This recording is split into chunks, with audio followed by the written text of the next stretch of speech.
الحمد لله نحمده ونستعينه ونستغفره ونؤمن به ونتوكل عليه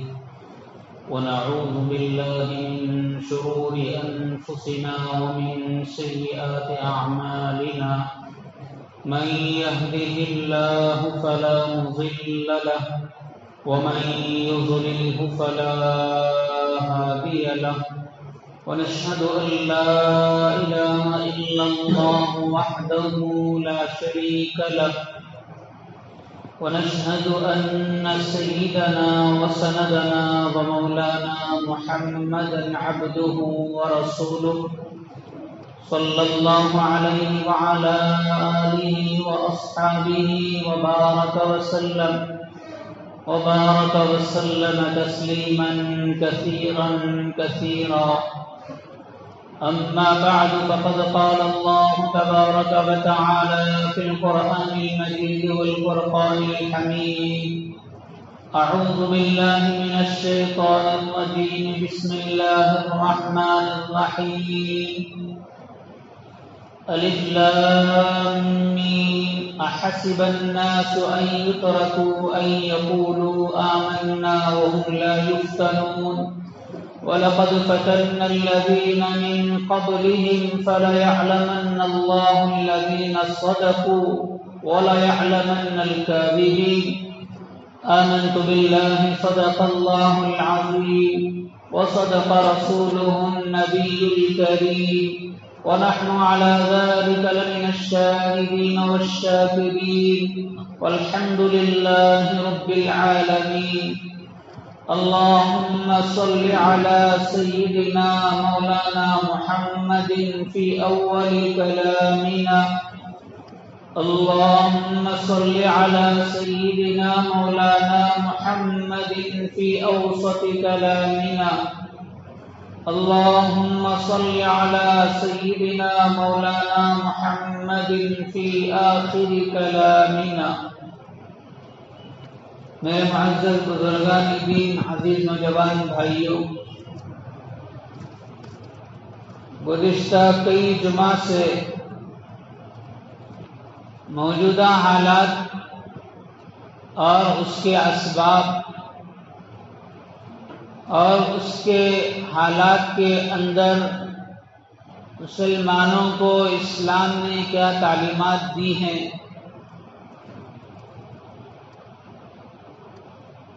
اسی عنوان پر مختلف باتیں آپ حضرات کے سامنے رکھی گئی۔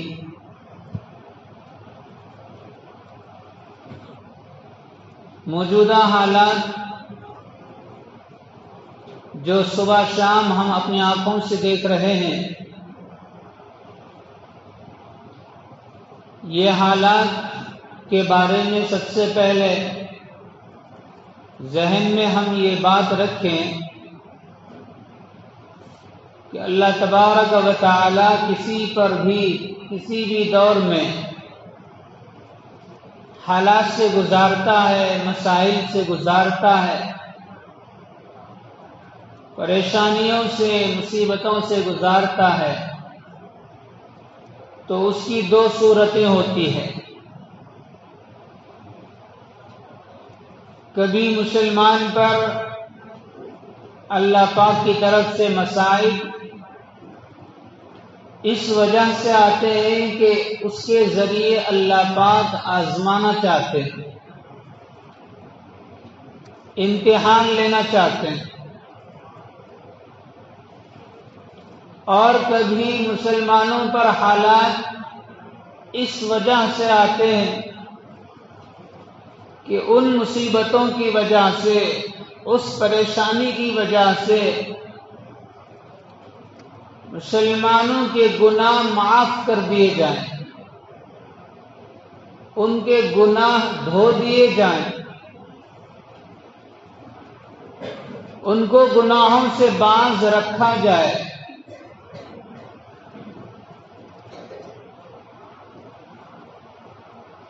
ہر زمانے میں شروع دور سے حضرت انبیاء علیہم الصلاۃ والسلام پر بھی حالات آئے، حضرات انبیاء علیہ السلام پر بھی مصائب اور مشکلات آئے. حضرات انبیاء علیہ السلام کے بعد حضرات صحابہ پر بڑے بڑے مسائل اور بڑے بڑے حالات اللہ پاک کی طرف سے حضرات صحابہ پر آئے. انبیاء علیہ السلام میں بے شمار نبیوں کے حالات ہم جانتے ہیں، سنتے ہیں. مشہور جلیل القدر پیغمبر سیدنا ابراہیم علیہ السلام کی زندگی خاص طور پر ہر مسلمان کو اور مسلمان کے ہر بچے کو یہ معلوم ہے کہ سیدنا ابراہیم علیہ السلام اللہ تبارک و تعالیٰ کے ایک ایسے جلیل القدر پیغمبر ہیں جن کی زندگی شروع دور سے لے کر آخر تک اللہ پاک نے آزمائشوں سے گزارا. بڑے بڑے حالات ان پر آئے، بڑے بڑے مسائل ان پر آئے، بہت ساری مشکلات کا سامنا کرنا پڑا. کس وجہ سے حالات آئے؟ حضرت ابراہیم علیہ السلام کے اوپر حالات کیوں آئے؟ اللہ پاک امتحان لینا چاہتا تھا. تو اللہ کے برگزیدہ بندوں پر، اللہ کے نیک بندوں پر اللہ حالات لاتے ہیں ان کو آزمائش میں ڈالنے کے لیے، ان کا امتحان لینے کے لیے. آزمائش کا مقصد کیا ہوتا ہے؟ آزمائش کا مقصد یہ ہوتا ہے کہ اگر ان آزمائش کے حالات میں وہ بندہ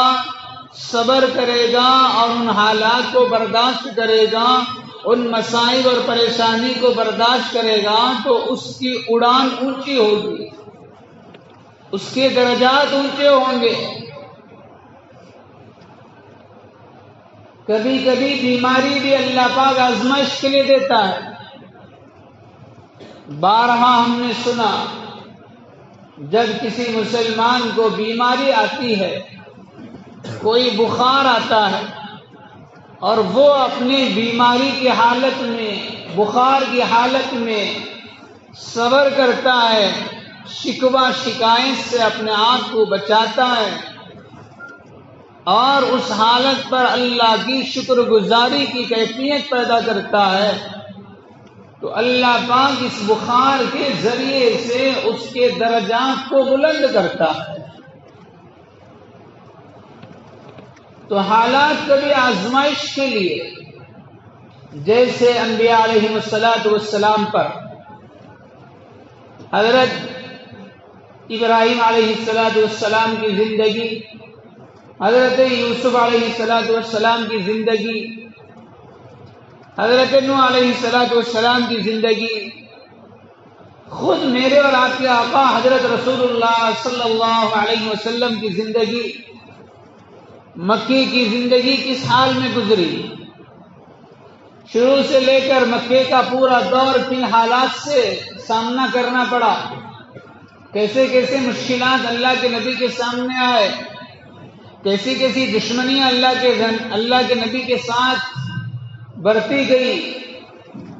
کیا سلوک اہل مکہ نے اور مکہ کے کفار نے، قریش نے اللہ کے نبی کے ساتھ کیا. ان حالات میں اللہ کے نبی نے ان حالات کا کیسے مقابلہ کیا، یہ ساری چیزیں ہمارے سامنے ہیں. اس کے بعد حضرت انبیاء کے بعد حضرات صحابہ رضوان اللہ علیہم اجمعین کی جماعت، یہ بڑی مقدس جماعت، بڑی بابرکت جماعت، ایمان و اعمال کی، یقین کی مضبوط جماعت. اس جماعت پر بھی اللہ کی طرف سے حالات آئے. آج جو حالات ہم ہمارے آنکھوں کے سامنے دیکھ رہے ہیں، یہ حالات حضرات صحابہ کے حالات کے سامنے کچھ بھی نہیں ہے. یہ جو اس وقت ہمارے سامنے پریشانیاں ہیں، یہ جو اس وقت ہمارے سامنے مصیبتوں کے پہاڑ کھڑے ہیں، یہ جو اس وقت میں مسلمان کا چلنا پھرنا اور اس کی زندگی کا گزارنا، اس کی صبح شام کا وقت، اس کی گھریلو زندگی اور اس کی تجارت کے کام جو اس وقت میں حالات کی وجہ سے مشکلات میں پڑے ہوئے ہیں، اونچ نیچ کا شکار ہو رہے ہیں، اگر حضرات صحابہ کی زندگی اٹھا کر دیکھ لیں، اگر حضرت بلال حبشی رضی اللہ تعالیٰ عنہ کی زندگی اٹھا کر دیکھیں، اگر حضرت خباب کی زندگی اٹھا کر دیکھیں، اگر دوسرے حضرات صحابہ جن پر حالات ایسے آئے کہ ان حالات کے سامنے ہمارے سامنے یہ حالات کوئی حیثیت نہیں رکھتے، تو ایسے وقت میں ہمیں غور کرنا چاہیے کہ جب اتنے تھوڑے سے حالات پر میرا اور آپ کا ایمان ڈگمگا رہا ہے، میرے اور آپ کے ایمان میں کمزوری آ رہی ہے، میرے اور آپ کے اللہ پر اور اللہ کے یقین پر اور اللہ کے وعدوں پر جو یقین ہونا تھا وہ یقین ابھی پیدا نہیں ہو رہا، تو حضرات صحابہ پر کیا گزری ہوگی؟ حضرات صحابہ نے کیا حالات سے کیسے مقابلہ کیا؟ حضرات صحابہ کے سامنے جب حالات تھے تو ان کے ایمان کا کیا حال تھا، ان کے اعمال کا کیا حال تھا، ان کی نماز کا کیا حال تھا، ان کے یقین کا کیا حال تھا، ان کے اللہ کے وعدوں پر یقین اور بھروسے کا کیا حال تھا؟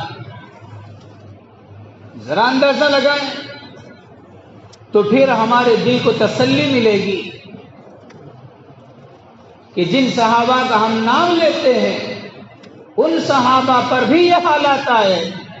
اور ان صحابہ کو بھی اللہ پاک نے حالات سے گزارا ہے۔ تو حالات اور مصائب کبھی اللہ آزمائش کے لیے دیتے ہیں،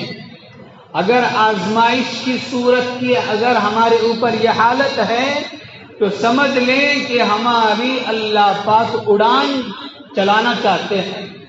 اللہ ہمیں اونچائی لانا چاہتے ہیں، اللہ ہمیں ہمارے دنیا میں آنے کے مقصد کو پورا کرانا چاہتے ہیں۔ اس وقت میں ہمیں تھوڑا صبر سے کام لینا چاہیے اور تسلی کے ساتھ، اطمینان کے ساتھ اپنی ایمان و اعمال کی زندگی پر پوری طرح جمے رہنا چاہیے۔ اگر ذرا سا ان حالات سے خوف کھا کر اپنے ایمان و اعمال سے ہاتھ دھو بیٹھا، اگر ان حالات کو سامنے رکھ کر اپنی زندگی کو ایمان سے خالی کر لیا، اپنی زندگی کو اعمال سے خالی کر لیا، اپنی زندگی کو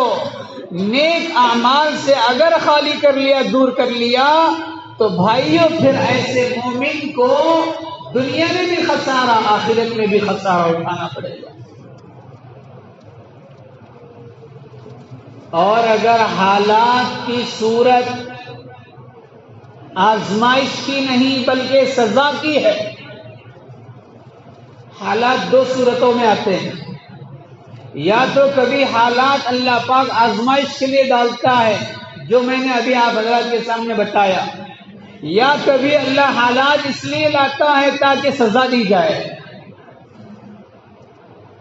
مقصد سے ہٹا ہوا ہے مسلمان، دنیا میں آنے کے مقصد کو بھلا دیا ہے، اب اسے سزا دی جا رہی ہے۔ سزا کے لیے اگر حالات آتے ہیں تو اس وقت میں مسلمان کا کام توبہ و استغفار ہے تاکہ اللہ پاک ہماری سزا کو ٹلا دے۔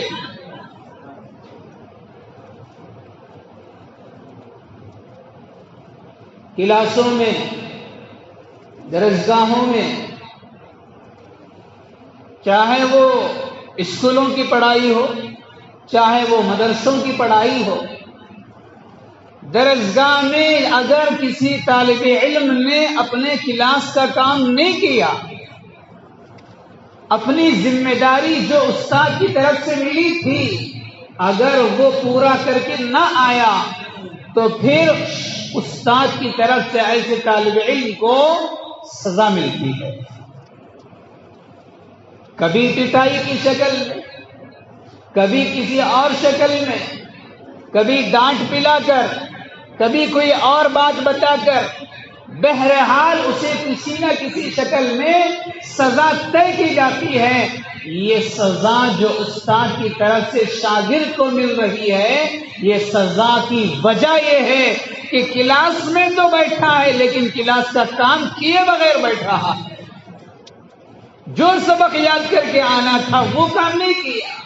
جو کلاس کی ذمہ داری تھی، جو کام استاد کی طرف سے شاگرد کو ملا تھا، اگر ہوم ورک کیے بغیر اسٹوڈنٹ کلاس میں حاضر ہوتا ہے اور جو ہوم ورک اسے اسکول والوں کی طرف سے ملا تھا گھر میں آ کر کے ہوم ورک کرنے کے بجائے اور اپنے کلاس کا کام کرنے کے بجائے، اپنی نوٹس کو لکھنے کے بجائے، اپنے بک کے اندر استاد کی دیے ہوئے کام کو لکھ کر پورا کرنے کے بجائے وہ گھر میں آ کر کے دوستوں کے ساتھ کھیل کودنے لگتا ہے، وہ گھر آ کر کے اپنے گھر کے دوسرے مشغولیات میں لگ جاتا ہے اور اسی طرح وقت ٹلا کر بغیر ہوم ورک کیے دوسرے دن کلاس میں حاضری دیتا ہے، تو ایسے شاگرد کے ساتھ، اسٹوڈنٹ کے ساتھ استاد کا کیا برتاؤ ہوتا ہے؟ یہ بات اچھی طرح سمجھ میں آ جاتی ہوگی کہ ایسے کام کرنے والے اسٹوڈنٹ کو کلاس میں بٹھایا نہیں جاتا، اگر بٹھایا بھی جائے تو سزا کے ساتھ بٹھایا جاتا ہے۔ ٹھیک اسی طریقے سے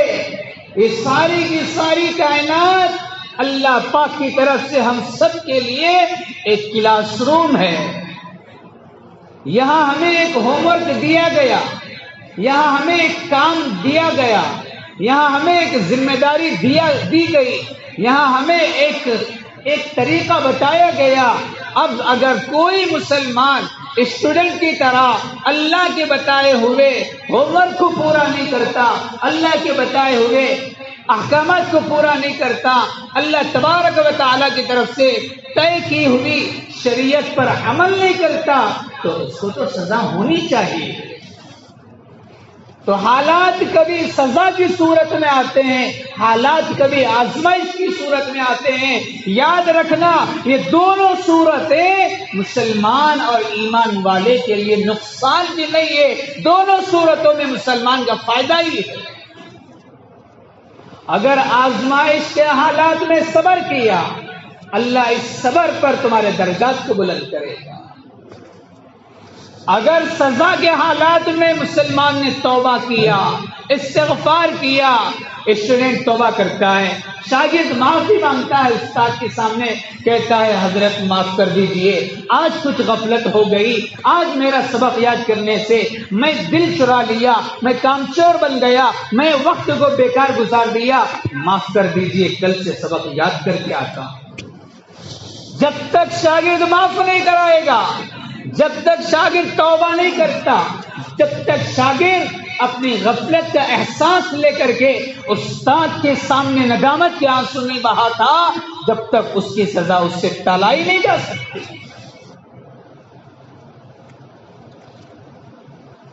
سبق یاد بھی نہیں کر رہا اور سزا پہ سزا لے رہا ہے، لیکن غفلت کو چھوڑ کر دوبارہ معافی مانگ کر کلاس کی ذمہ داریاں پوری نہیں کرتا، تو بتاؤ کیا ایسے شاگرد کو کلاس میں عزت کے ساتھ بٹھایا جائے گا؟ یہی حال آج ہم سب کا ہے۔ اگر یہ صورت سزا کی ہے تو اس وقت ہم سب کو رجوع اللہ کی ضرورت ہے، اپنے گناہوں سے، جن گناہوں کی وجہ سے اللہ پاک ناراض ہو چکا ہے اور جن کرتوتوں کی وجہ سے اللہ ہمیں ناراض ہو کر کے سزا دے رہا ہے، ایسی سزا کو سامنے رکھ کر مسلمان اپنے گناہوں سے توبہ کرے اور استاد کے سامنے جیسے شاگرد ندامت کے آنسو بہاتا ہے، اسی طرح مسلمان اور مومن اپنے رب العالمین کے سامنے اپنے گناہوں سے توبہ و استغفار کرے اور اللہ سے کہے یا اللہ غلطی ہو گئی ہے، ضرور آئندہ کرنے سے پرہیز کرتا ہوں۔ یہ دو صورتوں سے حالات لاتا ہے اللہ۔ تو یہ موجودہ حالات اگر ہمارے سزا کے لیے ہے تو ہم سب کو توبہ کی ضرورت ہے۔ ان حالات میں، ان حالات کے ورود میں، ان حالات کے مخالفت میں دنیا بھر میں ہنگامے ہو رہے ہیں،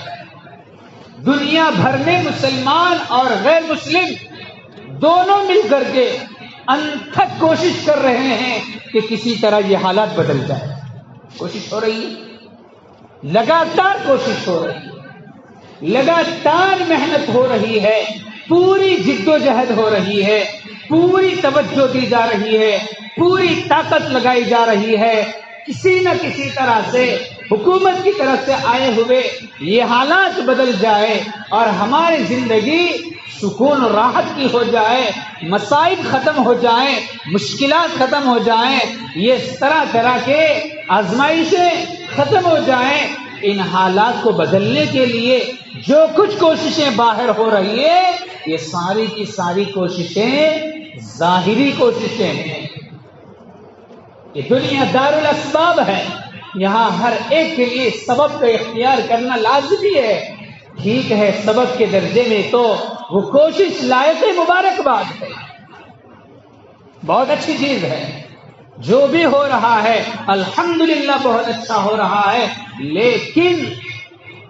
ان ظاہری اسباب کے ساتھ ساتھ ایک اور چیز کی طرف توجہ دینے کی ضرورت ہے، وہ ہے باطنی اسباب جن کی طرف قرآن اشارہ کر رہا ہے، جن کی طرف حدیث اشارہ کر رہی ہے، جن کی طرف اللہ اور اس کے رسول اشارے کر رہے ہیں، اور جن کے حالات کا حل اللہ پاک نے قرآن میں بتایا، اللہ کے نبی نے احادیث میں بتایا. علماء جب سے یہ حالات شروع ہوئے اپنے خطبات میں اسی کو اپنے موضوع بنائے ہوئے ہیں. جہاں جاتے ہیں زبان کھلتی ہے تو قرآن و حدیث کی روشنی میں حالات کا حل بتایا جا رہا ہے. کیا اس حالت میں ہم کو کیا کرنا، یہ حالات پیدا کیوں ہوتے ہیں، وہ بھی وجوہات قرآن نے بتایا. ان حالات میں مسلمان کو کیا کرنا، یہ حالات بدلنا ہے تو ہم کو کیا کرنا، وہ بھی طریقے قرآن میں حدیث میں بتائے ہیں. لیکن افسوس کی بات یہ ہے کہ آج مسلمان غیروں کے شانے بشانے مل کر ان حالات کے ورود میں ظاہری اسباب پر ایڑی چوٹی کا زور لگا رہا ہے. علماء جن باتوں کی طرف اشارے دے رہے ہیں، علماء جن چیزوں کی طرف توجہ دلا رہے ہیں، ان کو کان میں لینا بھی پسند نہیں کر رہا.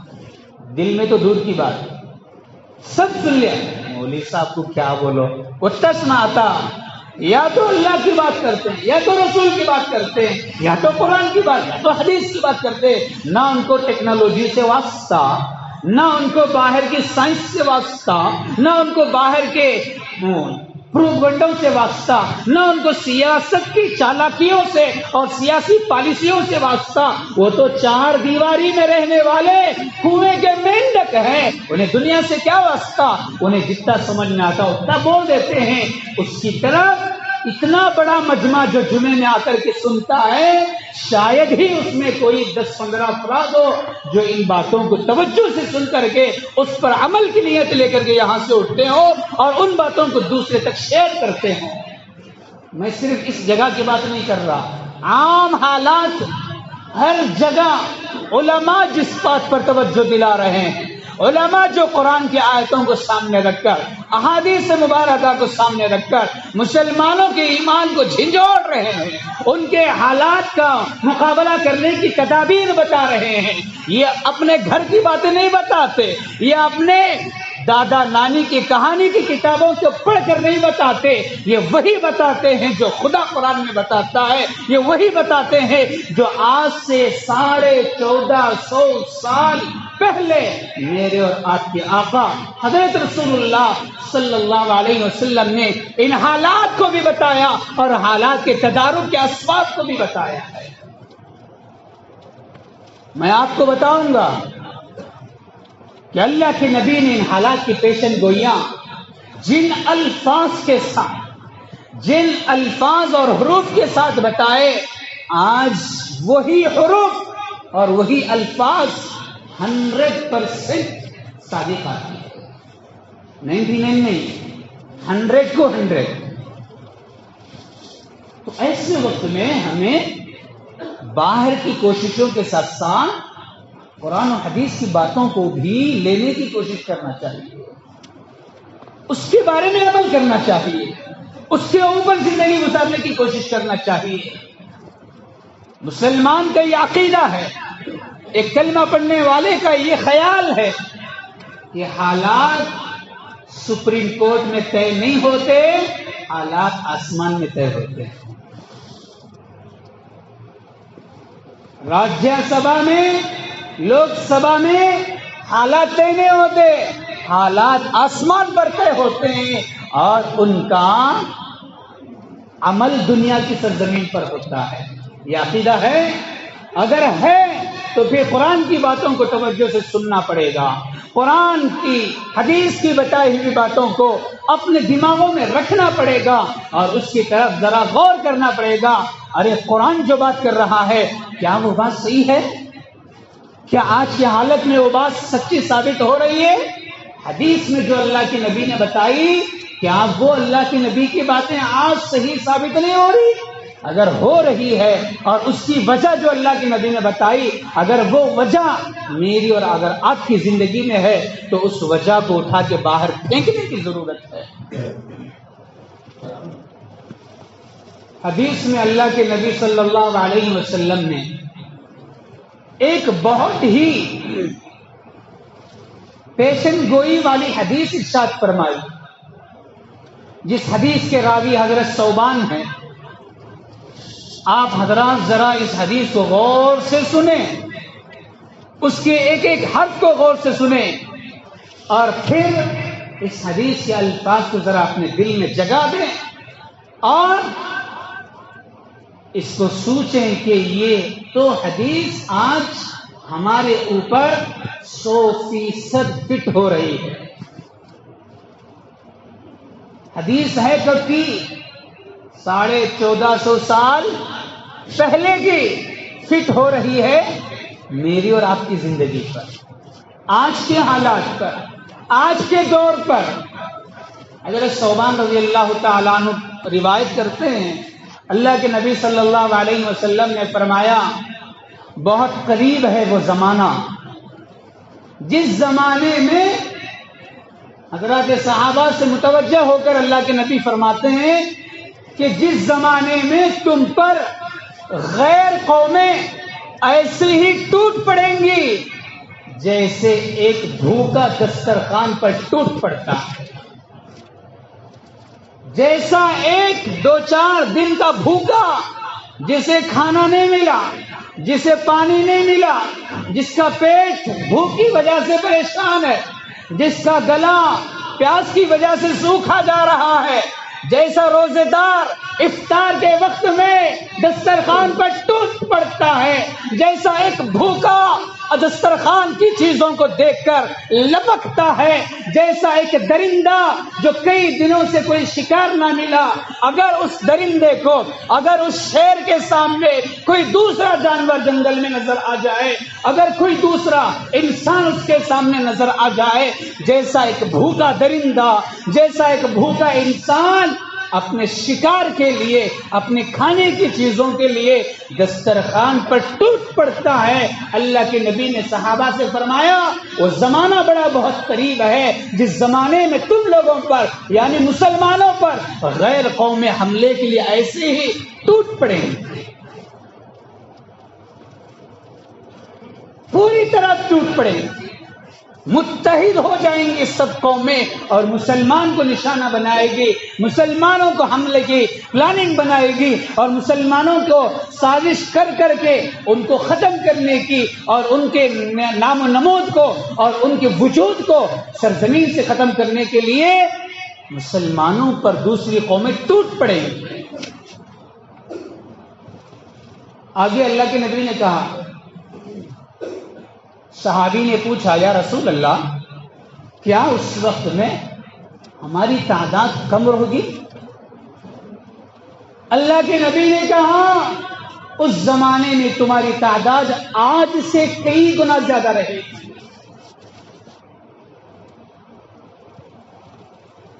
پھر اللہ کے نبی نے فرمایا تمہارے دشمنوں کے سینوں پر اور ان کے سینوں میں تمہارے رعب کو ختم کر دیا جائے گا، ان کے دلوں سے مسلمان کا ڈر نکل جائے گا، ان کے دلوں سے اللہ پاک مسلمانوں کا رعب ختم کرا دے گا. ان کے دلوں سے مسلمانوں کا رعب دبدبا جو پہلے زمانے میں تھا, حضرت صحابہ کے زمانے میں تھا. ارے عمر ابھی پہنچا نہیں قیصر و کسریٰ کے بادشاہ کے پسینے چھوٹ جایا کرتے تھے. یہ حضرات صحابہ ہیں جو وقت کے سلاطین کے سامنے کھڑے ہو کر, جو وقت کے حاکم اور حکمرانوں کے سامنے کھڑے ہو کر, نجاشی کے بادشاہ کے سامنے حضرت جعفر طیار رضی اللہ تعالیٰ عنہ نے جو للکار کر کے اس سے جواب دیا تھا اور ان کے سامنے جو بات اور خطبہ دیا تھا, بھائیوں یہ وہ ایمان اور عمل کا پاور تھا جو بڑے بڑے سلاطین کو زیر کر دیا کرتا تھا, بڑے بڑے وقت کے بادشاہوں کو دبا دیا کرتا تھا. اللہ کے نبی حدیث میں کہتے ہیں اس زمانے میں دشمنوں کے سینوں سے اور ان کے دلوں سے تمہارے رعب و دبدبے کو ختم کر دیا جائے گا اور تمہارے دلوں کے اندر وہن پیدا کر دیا جائے گا. صحابی نے پوچھا یا رسول اللہ وہن کیا چیز ہے؟ وہن کسے کہتے ہیں؟ اللہ کے نبی نے فرمایا کہ مسلمان کے دلوں میں دنیا کی محبت بیٹھے گی اور اس کے دل کے اندر موت سے نفرت پیدا ہوگی, موت سے ناپسندیدگی پیدا ہوگی. ان دو وجوہات کی وجہ سے مسلمان ذلیل و خوار ہو جائے گا. یہ حدیث کے الفاظ کو سامنے رکھیں اور موجودہ حالات کا جائزہ لیں,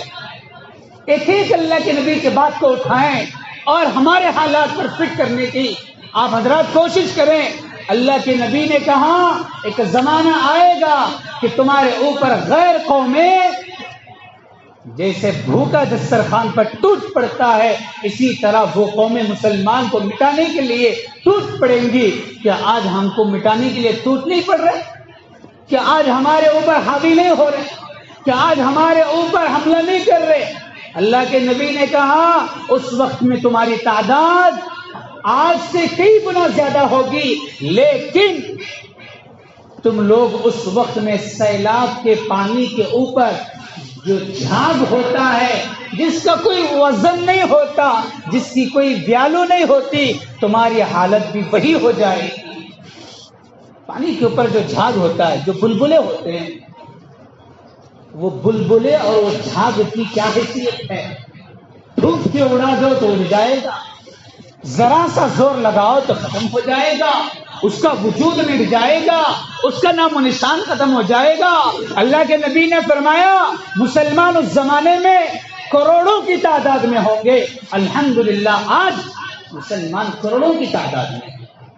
صرف ہندوستان کی بات نہیں, پورے عالم کی بات,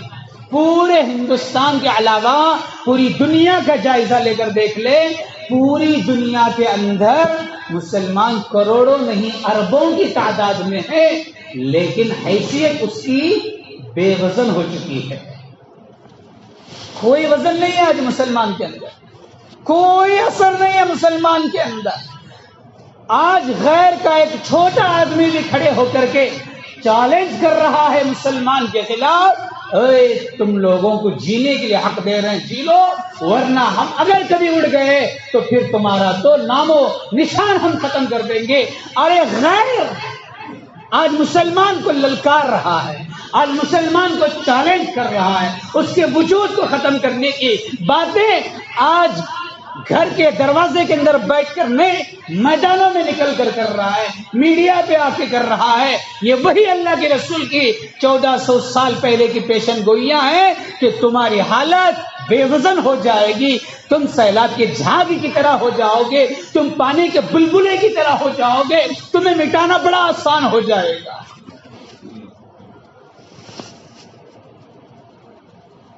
اس کی دو وجہ بتائی. پہلی وجہ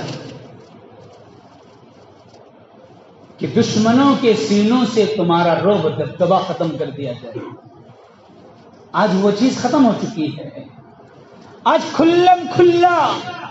وہ ہمارے خلاف بات کرنے کے لیے تیار ہے بغیر کسی جھجک کے. بغیر کسی رکاوٹ کے، بغیر کسی خوف کے۔ تو بھائیو، ہم سب کو ایسے وقت میں غور کرنا چاہیے کہ یہ حالت ہماری کیوں پیدا ہوئی۔ غور کرنا چاہیے، نہیں کرنا چاہیے؟ کیوں پیدا ہوئی؟ اس کی وجہ کیا ہے؟ کیوں آج ہمیں ذلیل و خوار کیا جا رہا ہے؟ کیوں آج ہمارے وطن کو ختم کر دیا گیا؟ کیوں ہمارا رعب و دبدبا دشمنوں کے سینوں سے اللہ نے نکال دیا؟ کیوں آج ہمارا کوئی پاور نہیں ہے؟ کیوں آج ہمارا کوئی مقام نہیں ہے؟ کیوں آج ہمارے بارے میں اتنی سازشیں رچائی جا رہی ہے؟ کیوں اتنا ذلیل و خوار کیا جا رہا ہے؟ پیارے مصطفیٰ نے فرمایا اس کی وجہ یہ ہے کہ مسلمانوں کے دلوں میں وہن پیدا کر دیا جائے گا۔ صحابی نے پوچھا وہن کیا چیز ہے؟ اللہ کے نبی نے فرمایا وہن حب دنیا، مسلمان دنیا سے محبت کرنے لگے گا اور موت سے دور بھاگنے لگے گا۔ آج پورے معاشرے کا جائزہ لیجیے تو آپ کو 95% ہمارا مسلمان طبقہ وہ ملے گا جو اپنے دنیا کی محبت میں پڑھ کر دنیا کے ٹھیکریوں کو حاصل کرنے کے لیے، دنیا کی چند کوڑیوں کو حاصل کرنے کے لیے اگر اسے اپنے ایمان کا سودا بھی کرنا پڑے تو ایمان کا سودا آسانی سے آنکھ بند کر کے کرنے کے لیے تیار ہے، اپنے حدیث کو بیچنے تیار ہے، اپنے قرآن کو بیچنے تیار ہے، اپنے ایمان کا سودا کرنے تیار ہے۔ اسے فکر ایمان کی نہیں، اسے فکر آخرت کی نہیں، اسے فکر نماز کی نہیں، اسے فکر روزے کے حج کی نہیں، اسے فکر اللہ اور اس کے رسول کی نہیں، اسے فکر جنت و جہنم کی نہیں، اسے فکر ہے تو اپنی دنیا کے بنانے کی اور دنیا کے جمانے کی فکر ہے۔ اس دنیا کی محبت کے لیے، اس دنیا کی محبت میں پڑھ کر آج مسلمان نماز بھی آسانی سے چھوڑ رہا ہے۔ یہ جو نماز ضائع ہو رہی ہے، یہ جو مسجدیں خالی نظر آ رہی ہے، یہ جو آج سجدوں سے خالی ہماری زندگی نظر آ رہی ہے، یہ جو اعمال سے دوری ہماری زندگی نظر آ رہی ہے، یہ جو قرآن و حدیث کی تعلیمات سے آج میری اور آپ کی زندگی نظر آ رہی ہے، اس کی سب سے بنیادی وجہ حب دنیا، دنیا کی محبت بیٹھی ہے۔ صاحب، تاجر تجارت چھوڑ کر نماز کو آنے تیار نہیں، دکاندار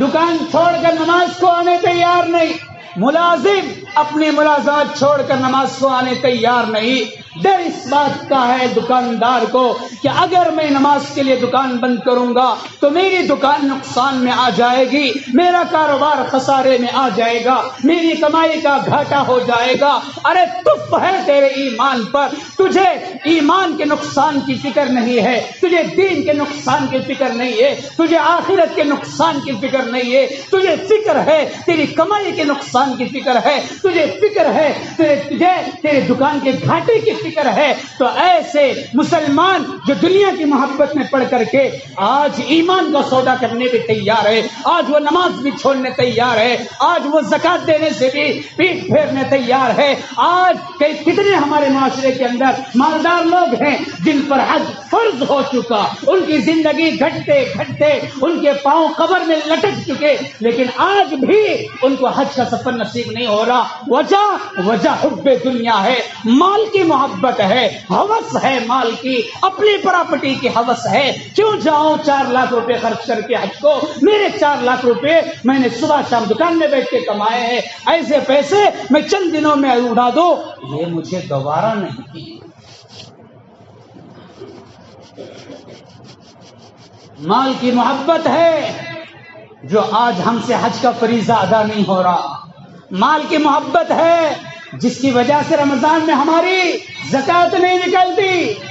100 کا 100% اگر مسلمان طبقہ زکات نکال لے تو پھر دنیا میں کوئی غریب آپ کو نظر نہ آئے، کوئی کنگال آپ کو نظر نہ آئے، کوئی بھوکا آپ کو نظر نہ آئے، کوئی پیاسا آپ کو نظر نہ آئے۔ کتنے فیصد زکات نکالتی ہے ہمارا؟ کتنے فیصد لوگ ہیں ہمارے معاشرے کے جو اللہ سے ڈر کر دنیا کی محبت کو دلوں سے نکال کر زکات کا فریضہ انجام دیتی ہے؟ اس ساری چیزوں کی بنیاد، یہ ساری خرابیوں کی جڑ حب دنیا ہے، بھائی بھائی کا مال کھا رہا ہے، بہنوں کے حقوق کو دبایا جا رہا ہے، باپ کا انتقال ہوا، جائیداد تقسیم کرنے کی بات آئی، 4 بھائی مل کر کے بیٹھتے ہیں، دوسرے اڑوس پڑوس کے لوگوں کو جماتے ہیں اور پراپرٹی کی تقسیم ہوتی ہے۔ چاروں کے چاروں بھائی پراپرٹی ایسی تقسیم کر لیتے ہیں کہ بہنوں کو 1 رائی کے دانے کے برابر بھی تنکا ملتا نہیں۔ پوچھو کیا بھائی؟ نہیں بھائی، بہانہ کو سب کون مل جاتی، بہانہ یہاں کا حصہ نہیں ہے، دبا کے کھا لیا۔ وجہ مال کی محبت، حقوق مارے جا رہے ہیں، بہنوں کے حقوق مارے جا رہے ہیں، پڑوسیوں کے حقوق مارے جا رہے ہیں، بھائی بھائی کے خون کا پیاسا ہے، جائیداد کے لیے لڑ رہا ہے، ایک بالی زمین کا حساب کر کے لوں گا، میرا حصہ جو بنے گا میرا تو میرا، تیرا بھی میرا کر لوں گا، زیادہ آواز نہیں کرنا۔ ہاں اپنا تو اپنا،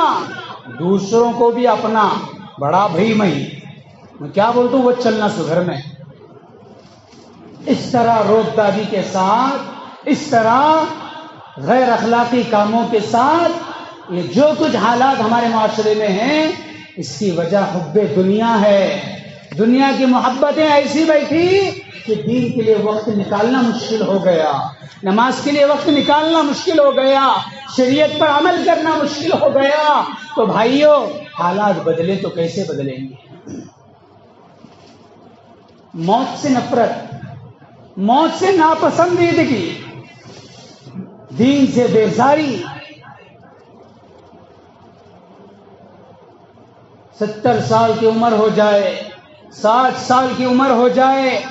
مرنے کے لیے تیار نہیں۔ امیدیں ابھی بھی ایسی ہے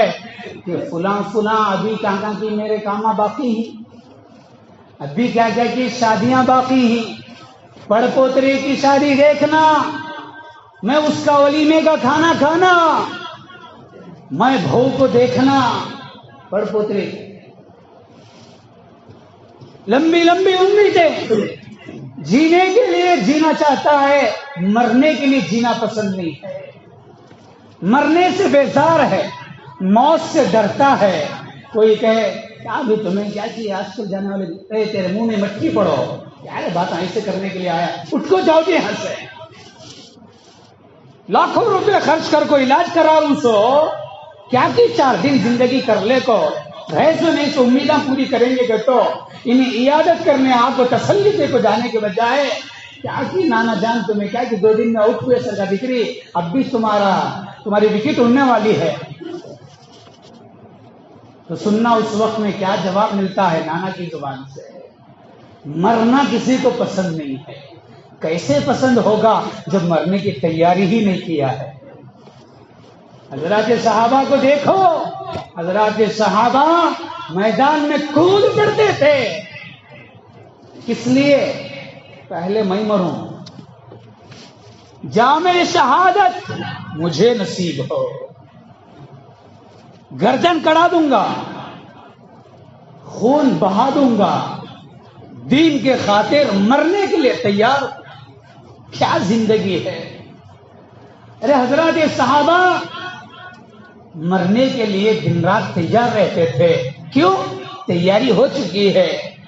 حضرت بلال کہتے ہیں میں تو انتظار میں ہوں کہ کب میری موت آئے اور میں میرے آقا سے جا کے ملاقات کروں، ابو بکر سے ملاقات کروں، حضرت عمر سے ملاقات کروں، یہ میرے ساتھی ہیں جو پہلے جا چکے ہیں، اب مجھے انتظار ہے میں بھی جا کے ان سے ملاقات کر لوں۔ ہاں جیسے جیو گے ویسے مرو گے، جینا ہی ہماری موت کی تیاری کا نہیں ہے تو پھر مرنے کے لیے کہاں سے تیار ہوں گے؟ تو بھائیو یہ ہے اللہ کے نبی کی بتائی ہوئی باتیں جو آج ہمارے ان حالات پر 100% صادق آتی ہے کہ آج ہمارے اندر اعمال کا جذبہ ختم ہو کر مال کمانے کا جذبہ بڑھ گیا ہے۔ نمازیں کھلی ہے، اذان کی آوازیں کانوں میں گونج رہی ہے، کتنا بڑا طبقہ ہے جو مسجد کے آس پاس رہتا ہے، جو اذان کی آواز کو سننے کے باوجود اپنے کاروبار کو چھوڑ کر مسجد کو آنے کے لیے تیار نہیں ہے۔ تو بھائیو یہ افسوسناک حالات ہے۔ تو یہ سارے حالات میں ہم سب کو اپنے اعمال کو درست کرنے کی ضرورت ہے۔ جب غیر ہمارے اوپر اتنا جرأت مندی کے ساتھ مقابلہ کرنے کے لیے آگے آ چکا ہے، تو پھر ہمیں بھی ظاہری تدبیروں کے ساتھ ساتھ باطنی تدبیریں، ظاہری اسباب کے ساتھ ساتھ باطنی اسباب، اپنے ایمان کو بڑھانا، اپنے اعمال کو بڑھانا، رجوع اللہ کر لینا، توبہ و استغفار کر لینا، اللہ سے تعلق مضبوط کر لینا، مسجدوں کو آباد کر لینا، اور یہ ساری چیزوں کے ساتھ اپنے آپ کو تیار ہو جانا۔ ارے جیے تو جیئیں گے، مرنے کا وقت آئے تو مرنے بھی تیار ہیں۔ کون ہے جو یہ باتیں کہتا ہے؟ کتنی نمازیں ہیں جو ہماری قضا ہیں، کتنے روزے ہیں جو ہمارے قضا ہیں، کتنے گناہ ہیں جو ابھی بھی پینڈنگ ہیں ہمارے سروں کے اوپر، توبہ استغفار سے ابھی ڈیلیٹ نہیں کیا ہم نے۔ کیا صورت لے کر کے جائیں گے اللہ کے سامنے؟ کہاں سے مرنے کا جذبہ ہمارے دلوں میں آئے گا؟ ہماری زندگی تو کسی اور رخ پر آ چکی ہے، وہ رخ کو بدلنا ہے۔ تو یہ ساری باتیں ہیں میرے بھائیوں، اللہ کے نبی صلی اللہ علیہ وسلم کی حدیث کو سامنے رکھ کر میں نے آپ حضرات کے سامنے چند باتیں یہ پیش کرنے کی کوشش کی ہے، چند گزارشات آپ کے سامنے رکھی ہے کہ ایسے وقت میں علماء جن باتوں کی طرف زور دے رہے ہیں، قرآن و حدیث کی جو باتیں ہمارے سامنے آ رہی ہے، یہ باتیں بھی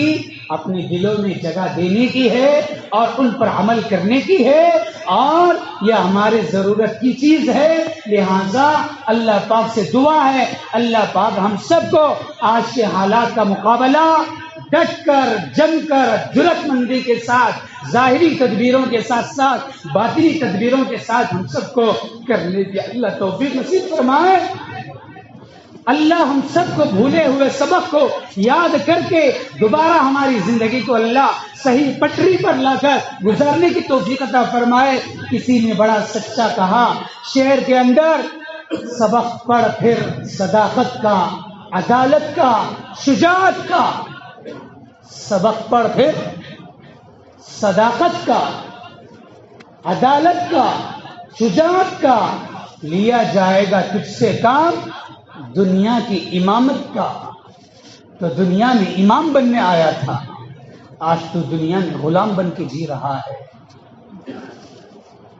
بھول یہ ہوگی ہماری زندگی آج صداقت پر نہیں ہے، سچائی پر نہیں ہے، عدالت ایمانداری کی نہیں ہے، شجاعت بہادری کی نہیں ہے، بزدل ہو گیا مسلمان، عدل و انصاف نکل گیا، اپنے خاندان کے اندر، اپنے گھروں کے اندر پراپرٹی تقسیم کرنے میں انصاف نہیں ہے، دوسروں کو کیا انصاف کا سبق سکھائے گا؟ زبان میں صداقت نہیں ہے، تو کسی نے یہی جملے شعر کے اندر کہے، سبق پڑھ پھر صداقت کا، سچائی کا، عدالت کا، عدل و انصاف کی زندگی کا، شجاعت کا، بہادری اور جرأت مندی کی زندگی گزارنے کا دوبارہ سبق پڑھ لے، لیا جائے گا تجھ سے کام دنیا کی امامت کا۔ اللہ پاک سے دعا، اللہ ہم سب کو صداقت والی، شجاعت والی، عدالت والی زندگی نصیب فرمائے، ایمان و اعمال والی، تقوی و طہارت والی